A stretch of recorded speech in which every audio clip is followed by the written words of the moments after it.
What's going on, Failroaders? I'm Joshua Thomas, and I honestly wish I wasn't making this video right now, because I'd rather be playing Clair Obscur Expedition 33. I really want to play it right now. But I am here to talk about my early thoughts on the game, and most of them are good. This is a spoiler-free video, and I don't want any spoilers in the comments because, once again, I'm still playing this game. And I've made it to the end of Act 1, so I do know what happens there. Once again, no spoilers beyond that. Please, please, please. Let me go ahead and get some of the nitpicky stuff out of the way, because, yeah, I do have a few nitpicks. Number one, first off, the voice acting is incredible. The lip syncing, however, no, not so much. In many areas, it's not noticeable, but in other areas, it's almost egregious, like they forgot to move the lip syncing from French to English or something like that. You know how I feel? I wish things had been... You know, I often think...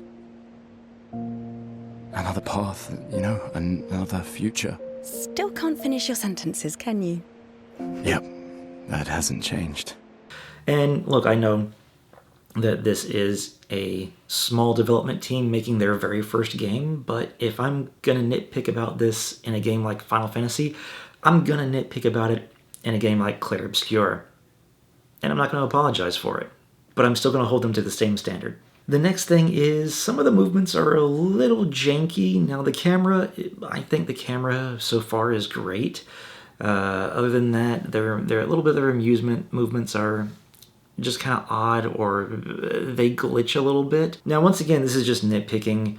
It doesn't bother me. It would bother me if it affected gameplay, but since combat is turn-based, it really doesn't affect it.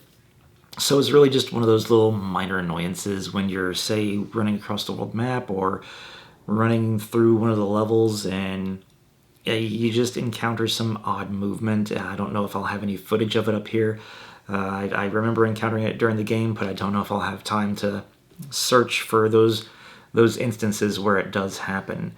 Then there are some oddly shaped characters, especially in the prologue. I mean, look at this guy's hands. Like is he claymation or something? It's kind of weird looking. And there's some weird looking characters throughout the game so far. Once again, most of them are in the prologue. Maybe they're kind of like that because I don't know if we're going to encounter any of those characters again.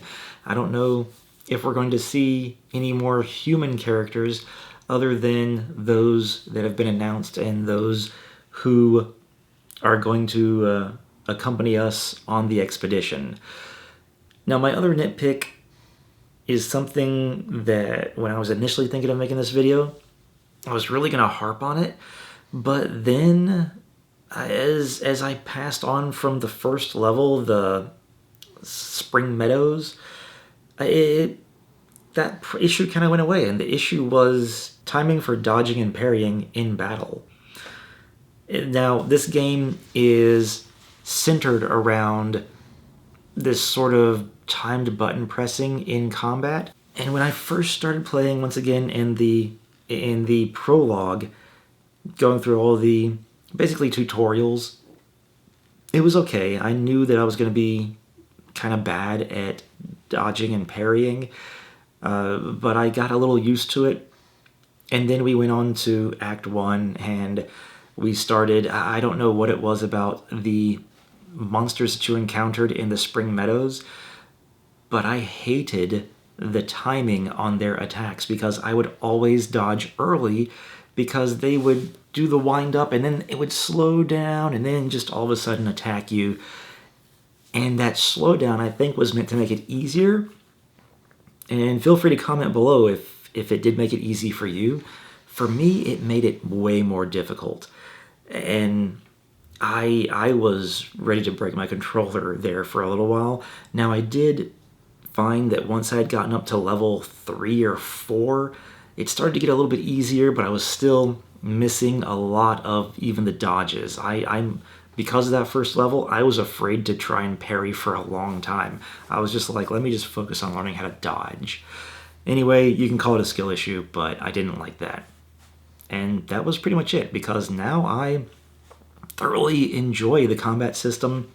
I always enjoyed the strategic aspect of it, but once again, it was the dodging and parrying. And now that I've had a chance to get further on in the game, I feel like the enemies have been much easier to time dodging with, and so I've become more comfortable with that. And I've also experimented with parrying as well once I learn the enemy's attacks. And yeah, I'm having fun with that. Even the timed button presses for the abilities that you have to use in order to boost up those abilities, I'm fine with that too.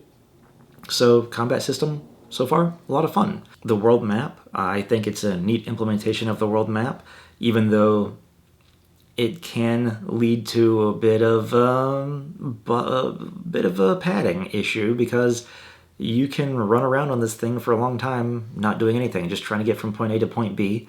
And now I have met Esquier and gotten to use Esquier a little bit, and so that definitely cuts down on it. But once you get him, you gain this whole new ability to travel long distances with very little to do.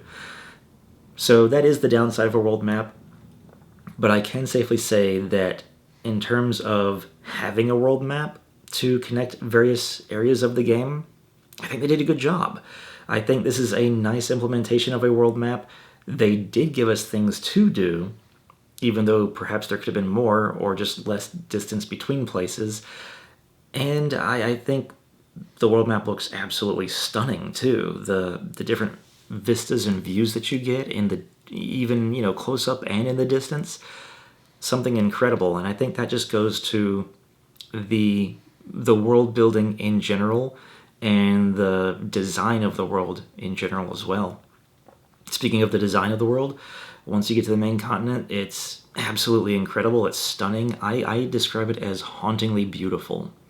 So the enemies that you encounter, the terrain that you get to traverse, it's definitely interesting and it's fun. Onto the storyline so far, I'm intrigued. That's the main reason I want to keep playing. That's the main reason I want to learn more. And now, once again, I'm not going to go into any spoilers. Please, no spoilers in the comments. But I have seen twists and turns that I wasn't expecting already, and I'm looking forward to seeing what comes next. In fact, if this continues on, this absolutely could be my game of the year. I'm really enjoying the characters, the dialogue that they have with each other. There's certainly a huge mystery going on, and the Act 1 doesn't answer any of it, and it just raises more questions. And yeah, each of the characters that I encounter, they have such personality, such as Esquier and his neighbor, what was it, Francois or something like that. The Gestrels, some of the Nephrons that you meet that actually communicate with you. Love the Gestrels, by the way. It's this comic relief, I suppose, in this world that is otherwise very morbid, because once again, everywhere you go, you're tripping over the bodies of past expeditioners and maybe even some expeditioners from your own expedition. So definitely looking forward to seeing where this goes. And now on to the final thing that I really enjoy about this, the music.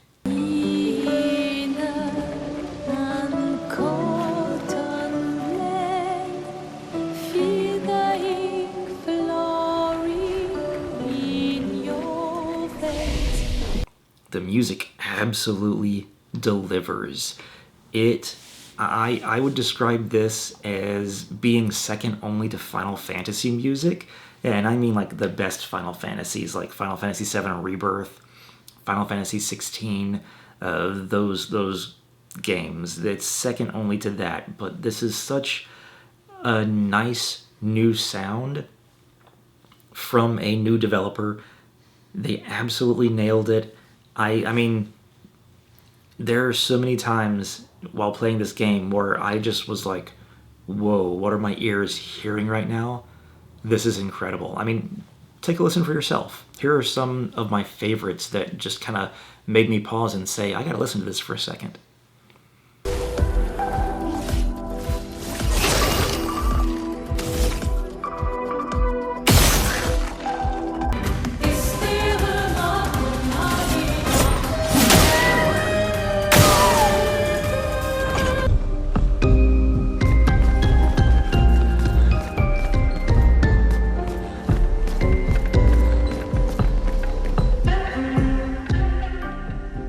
The mansion, it's such an interesting place. I can't wait to see what secrets it holds. The music there, once again, it's just so grand that it makes you feel like there is something special about this place. I can't quite put my nose on it, but yeah, it's like there's something about this place. Every time I go in there and I hear that music, I'm just like, whoa. This is important. I don't know what it's going to lead to, don't tell me, but it feels that way. And then as we continue on, the music, it just supports the storyline so much. Once again, right up there, second only to the best Final Fantasies. And yeah, that's it. I'm gonna stop recording this video so that I can go play some more. I would currently give this like a 9 out of 10 for Clair Obscur Expedition 33. And I'm kind of saying that, just because of those nitpicks, just because of those few things that I mentioned at the beginning of this video. But I can honestly see if this game continues along the path it's going, it's going to easily become a 10. So I hope you guys enjoyed this video. Be sure to check out more videos about Clair Obscur Expedition 33 and Final Fantasy and RPGs in general. Thank you guys for watching. I'll check you guys next time.